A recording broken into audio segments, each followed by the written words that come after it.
നമ്മളെ വീഴ്ത്തുന്നത് പ്രശ്നങ്ങളല്ല, ഇനി എഴുന്നേൽക്കാൻ കഴിയില്ലെന്ന് നമ്മുടെ ആ ചിന്തയാണ്.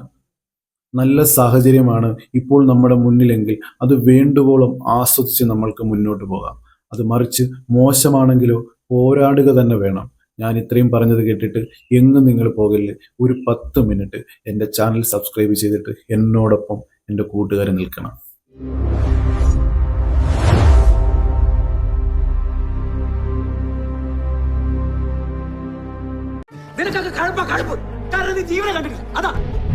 എടാ, നമ്മുടെ കാരണവന്മാരായിട്ട് 10 പൈസ നമുക്ക് ഉണ്ടാക്കി തന്നില്ല. പക്ഷെ നമ്മൾ പഴയ്ക്കും. കിട്ടുന്ന സിറ്റുവേഷനിലെല്ലാം എൻജോയ്, അല്ലാത്ത സിറ്റുവേഷനിലെല്ലാം ഫൈറ്റ് ചെയ്യും. അതാണല്ലേ ഒരു ഫോൺ കോൾ ചെയ്ത് മുറിയിൽ ഇപ്പൊ ലക്ഷങ്ങൾ. എങ്ങനെ? അതാ ക്യാരക്ടർ, വിശ്വാസം. അത് കുത്തുവാളയാണ് അജേഷ് ഉണ്ടാക്കിയെടുത്താ. അതാ ഇല്ലാതെ. ഇനി ഇതിന്റെ സന്ദർഭം ഞാനൊന്ന് വിവരിക്കാം. പാർട്ടിയിൽ നിന്നും പുറത്താക്കി എന്ന സങ്കടം കൊണ്ട് ആത്മഹത്യക്ക് ശ്രമിച്ച ബ്രൂണോയെ തടഞ്ഞ് നമ്മുടെ നായക കഥാപാത്രമായ അജേഷ്, ബേസിൽ ജോസഫ് അവതരിപ്പിച്ച അജേഷ് എന്ന കഥാപാത്രം പറയുന്ന ഒരു ഡയലോഗാണ് ഈ കണ്ടത്. ജീവിതം ചിലപ്പോൾ നമ്മെ എത്തിക്കുന്നത് വല്ലാത്ത ഒരു നിസ്സഹായാവസ്ഥയിലായിരിക്കും. ആരും കൂടെയില്ലാത്ത, സർവ്വതും നഷ്ടപ്പെട്ടു എന്ന് കരുതുന്ന ആ നിമിഷങ്ങളിലാണ് നമ്മിലെ ശരിയായ മനുഷ്യൻ പുറത്തു വരുന്നത്. പൊന്മാൻ എന്ന സിനിമയിലെ അജേഷ് ബ്രൂണയോട് പറയുന്ന വാക്കുകൾ കേവലം ഒരു സിനിമാ ഡയലോഗായിട്ട് മാത്രം എനിക്ക് തോന്നുന്നില്ല. ജീവിതത്തോടും അതിൻ്റെ അതിജീവനത്തോടുമുള്ള വലിയൊരു പ്രഖ്യാപനം തന്നെയാണ് ആ ഒരു സിനിമയിലെ അവർ പറയുന്ന ആ സംഭാഷണത്തിൽ നിന്നും എനിക്ക് മനസ്സിലാക്കാൻ പറ്റുന്നത്. 10 പൈസയുടെ സ്വത്തോ പാരമ്പര്യമായി കിട്ടിയ തണലോ ഇല്ലാതെ നിത്യനിരാശയിലും ദാരിദ്ര്യത്തിലും ജനിച്ചു വീഴുന്ന ലക്ഷക്കണക്കിന് സാധാരണക്കാരുടെ പ്രതിനിധിയാണ് അജേഷ്. താൻ നിൽക്കുന്ന കുത്തുപാള എപ്പോഴെങ്കിലും ഒന്ന് മാറിയെങ്കിലോ എന്ന പ്രതീക്ഷയിൽ രാത്രിയെന്നോ പകലെന്നോ ഇല്ലാതെ അധ്വാനിച്ച് അവൻ കെട്ടിപ്പടുത്തത് അവന്റെ വിശ്വാസത മാത്രമാണ്.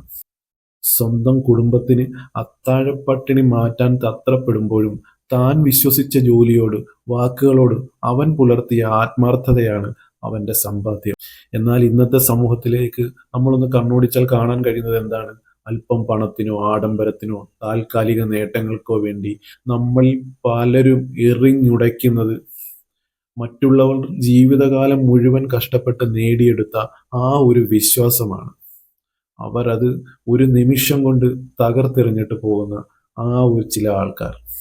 അന്യന്റെ ചോരയും നീരുമായ പണം തട്ടിയെടുത്ത് സന്തോഷിക്കാൻ ശ്രമിക്കുന്ന മരിയാനോമാരാണ് ഇതിലെ വില്ലൻ കഥാപാത്രമായ സജിൻ ഗോപു അവതരിപ്പിച്ച ആ കഥാപാത്രമാണ് ഇവിടുത്തെ ഭൂരിഭാഗം ആൾക്കാരും. പക്ഷേ അവിടുത്തെ അജേഷിന്റെ ചിന്ത നമ്മെ ഇരുത്തി ചിന്തിപ്പിക്കേണ്ടതാണ്. പ്രതിസന്ധികൾ വരുമ്പോൾ തളർന്നു വീഴാനല്ല, മറിച്ച് പോരാടാനാണ് അവൻ പഠിപ്പിക്കുന്നത്. കിട്ടുന്ന ഓരോ ചെറിയ സന്തോഷത്തിനും ജീവിക്കുക, തിരിച്ചടികൾ ഉണ്ടാവുമ്പോൾ ആവുന്നത് പോലെ, തന്നെ കൊണ്ടാവുന്നത് പോലെ പൊരുതുക, അല്ലെ പോരാടുക എന്നതും, ജീവനിൽ ഭയം തോന്നുമ്പോഴും വയറ്റിൽ കഠിനമായ കുത്തേറ്റ് ചോര ഒലിക്കുമ്പോഴും അവൻ തിരികെ വരുന്നത് ആ പണത്തോടുള്ള കൊതി കൊണ്ടല്ല, മറിച്ച് ആ കുത്തുപാളയിൽ താൻ അധ്വാനിച്ചുണ്ടാക്കിയ ആത്മാഭിമാനവും വിശ്വാസവും ചോർന്നു പോകരുത് എന്ന ഒരൊറ്റ വാശി കൊണ്ടാണ് ആ ചെറുപ്പക്കാരൻ വീണ്ടും വീണ്ടും ആ വില്ലന്റെ അടുത്തേക്ക് നടന്നു വരുന്നത്. സ്റ്റെഫി എന്ന പെൺകുട്ടിക്ക് അജേഷിന്റെ വീട്ടിലെ ദാരിദ്ര്യവും അവന്റെ അമ്മയുടെ കാത്തിരിപ്പും കാണുമ്പോഴാണ് തങ്ങൾ ചെയ്ത അനീതിയുടെ വ്യാപ്തി മനസ്സിലാകുന്നത്. നിങ്ങൾ കണ്ടു കാണുമല്ലോ ഈ ചിത്രം.